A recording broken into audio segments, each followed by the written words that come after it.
Lalu saya puji Jokowi dari situ. Terima kasih Pak Jokowi karena memungkinkan saya membawa pulang medali emas tuh. Saya dibully di sini. Ngapain lu puji-puji Jokowi, Rok? Gue bilang, sorry ya. Dia presiden saya ketika saya ada di luar negeri yang menang Indonesia. Saya ikut upacara bendera. Kenapa saya nggak mau bilang terima kasih pada Jokowi? Kan itu yang kita sebut value, kejujuran dalam berpolitik, gitu kan. Saya nggak punya hal, nggak punya masalah lain dengan pemerintah. Saya punya masalah dengan kebijakan yang mereka buat. Yang sebut kebijakannya itu dungu. Karena itu saya memilih untuk menghina Presiden Jokowi. Bukan Jokowi sebagai persona. Yang saya hina jabatan dia tuh. Yang saya kira jabatan dia. Rocky Gerung menghina presiden. Loh, presiden bukan orang, presiden itu fungsi jabatan. Presiden ada martabat. Presiden tidak punya martabat. Presiden itu disebut bermartabat ketika dia menjalankan fungsi sebagai raja. Karena tubuh publiknya menyatu dengan tubuh privat. Martabat itu hanya ada pada orang berikan, itu disebut human dignity. Dignitasnya pada manusia. Itu satu frasa. Human dignity. Saya menghargai manusianya, bukan jabatannya. Itu yang mesti jelas di kita tuh. Karena itu saya heran. Kenapa kalau saya memaki-maki presiden, saya diomelin? Kenapa orang yang memuji-muji presiden tidak diomelin? Kan dua-duanya deskripsi. Memuji dan memaki itu dua-duanya kualitas yang sama derajatnya. Pujian jadi pujian karena ada yang memaki. Makian jadi makian karena ada yang memuji itu. Bifurkasi itu yang mau saya terangkan. Saya terangkan sebagai dosen ya. Poin itu tuh. Jadi kalau saya kasih kritik betul-betul metodologis. Apakah saya benci pada Presiden Jokowi? Enggak. Kaesang menikah. Saya diundang oleh keluarga Jokowi. Di mana? Anies telepon dari Jogja. Rok, lu di mana, Rok? Kenapa? Gue ini udah 3 jam nggak bisa ketemuin Jokowi itu. Karena mesti ngantri. Gue bilang gue diundang malam hari ya. Bisa langsung masuk tuh. Nggak ada problem. Gibran datang ke rumah saya. Om Rocky saya mau belajar. Duduk di situ lu. Gue kalau mau belajar tuh. Kasih saya kritik Om Rocky. Dengar saya kritik. Siapa yang saya kritik? Bobi Nasution saya kritik. Sebagai apa Om? Sebagai gubernur. Anda belum saya kritik karena belum jadi wali kota, belum jadi wakil presiden. Pada waktu itu dia adalah wali kota. Saya kritik, yuk. Dia ngaku bahwa setiap Sabtu berbagai macam menteri datang ke dia kasih duit supaya Solo. Saya bilang, yuk koruptor tuh. Saya kasih kritik, dia nggak marah. Karena saya terangkan saya kritik kamu karena saya tanya, you datang sebagai apa? Sebagai wali kota? Ya mendua Om. Saya juga datang karena saya bosan ikut kuliah-kuliah di sekolah PDIP. Dia bilang begitu. Jadi sebelum gue mau terangin semua hal. setiap minggu menteri datang maksudnya apa itu? Ya udah, you nggak usah tanya itu.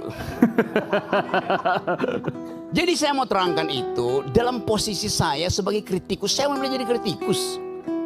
Orang-orang yang jadi pejabat nggak mau, saya mau jadi kritikus saja. Kenapa saya nggak mau jadi kritikus itu kan? Jadi saya mau jujur katakan itu. Jadi tidak semua yang kotor itu tidak berguna. Saya kasih ilustrasi. Satu waktu saya naik ke Himalaya, Gunung Himalaya. Di ketinggian kira-kira 5.000 meter, 5.500. Saya kehilangan orientasi. Suhu udah turun minus 20. Pos terakhir itu saya tinggalkan 3 jam. Gak dapat lagi tea house untuk nginep tuh. Bayangin minus 20. Angin 90. Kalau buka handskun itu, apa namanya, kaos tangan itu tret kayak jarum masuknya di situ.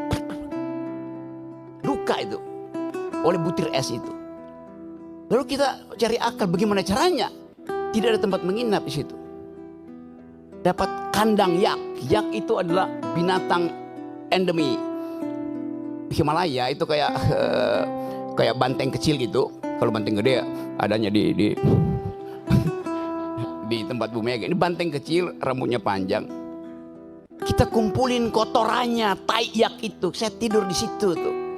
Kotoran itu berguna untuk menyelamatkan saya tuh. Tidak semua yang najis itu tidak berguna. Apalagi dalam politik itu kan, yang sepenuhnya adalah najis itu kan. Jadi saya mau terangkan itu dalam upaya untuk membekali negeri ini dengan pengetahuan. Rocky Gerung nggak berguna buat bangsa. 2 minggu lalu saya pulang dari Paris bawa medali emas buat Indonesia tuh.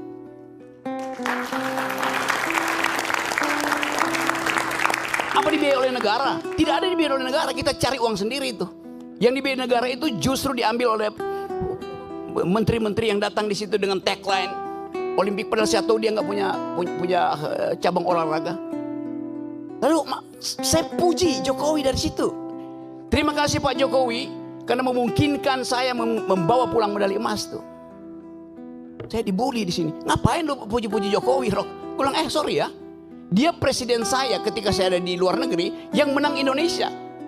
Saya ikut upacara bendera. Kenapa saya nggak mau bilang terima kasih pada Jokowi?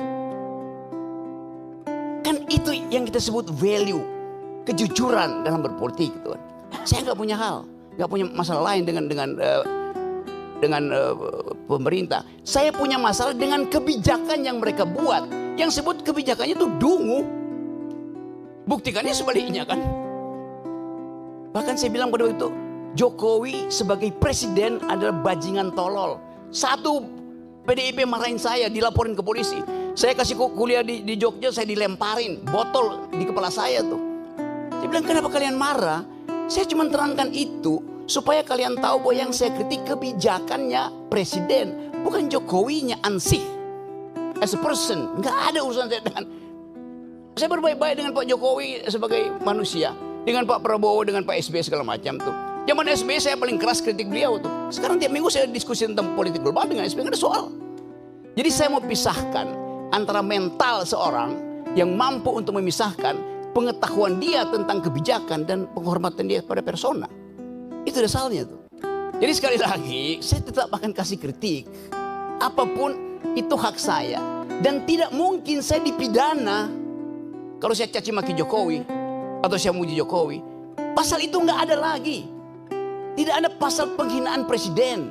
Udah hilang.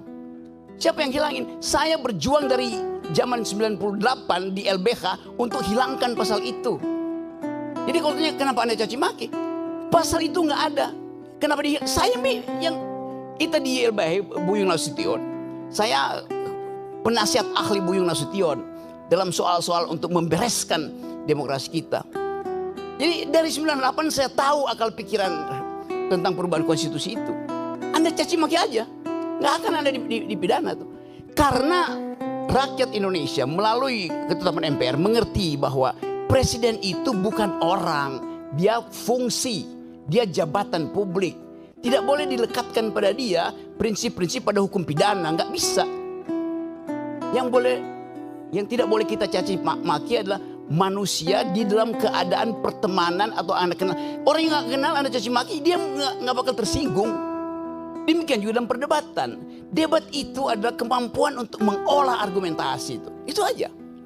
Sebagai dosen, saya mengajar dari S1 sampai S3. Ayo bayangin coba.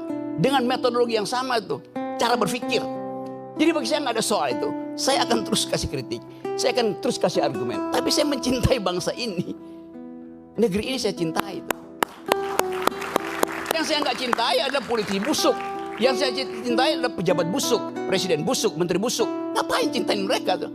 Mereka umurnya 5 tahun. Bangsa ini umurnya sepanjang hidup. Itu poinnya. Jadi politik bukan the art of the possible. Kemungkinan bukan. Politik adalah the art of attacking the impossible. Yang impossible itu justru kita lenyapkan. Dan balik pada tema hari ini. Kita bicarakan sesuatu yang sebetulnya barang bekas semua nih. Yang kita tahu ini terjadi karena perebutan threshold. Mulailah dengan mengucapkan thresholdnya dibikin 0. Itu harusnya tuh. Supaya ada kesetaraan orang berargumen tuh. Supaya dia argumennya bagus. Bukan karena masa pendukungnya bagus. Karena itu saya terus mengatakan bahwa untuk menjadi calon presiden, calon wakil presiden, calon gubernur, calon bupati, calon apa aja, pakai prinsip pertama bukan elektabilitas, tapi etikabilitas itu. Ini calon pejabat ini pernah berbohong nggak? Pernah nyolong nggak? Kalau dia lolos etikabilitas, saya uji yang kedua, intelektualitas. Karena dia mesti berdebat dengan pemimpin dunia. Itu pentingnya latihan perdebatan. Dasar perdebatan adalah konstruksi berpikir. Dasar perdebatan adalah kemampuan untuk mengolah pikiran bukan sekedar untuk retorika tapi dengan logika. Ya. Jadi kalau seseorang pemimpin pilkada misalnya, dia lolos etikabilitas, oke, bagus, moralnya bagus. Tunggu dulu, belum selesai. Apakah dia mampu untuk mengunyah konsep ilmu pengetahuan, sejarah, etc. Jadi loloskan dia secara etikabilitas, loloskan dia secara intelektualitas, baru dia kita izinkan diuji elektabilitasnya. Begitu logikanya tuh. Bukan elektabilitasnya diuji duluan. Elektabilitasnya bisa disogok ke lembaga-lembaga survei kok. Nah, saya ingin didik bangsa ini sebagai seorang yang memilih profesi dosen, guru, supaya jujur dalam berargumentasi. Assalamualaikum warahmatullahi wabarakatuh. Waalaikumsalam warahmatullahi wabarakatuh.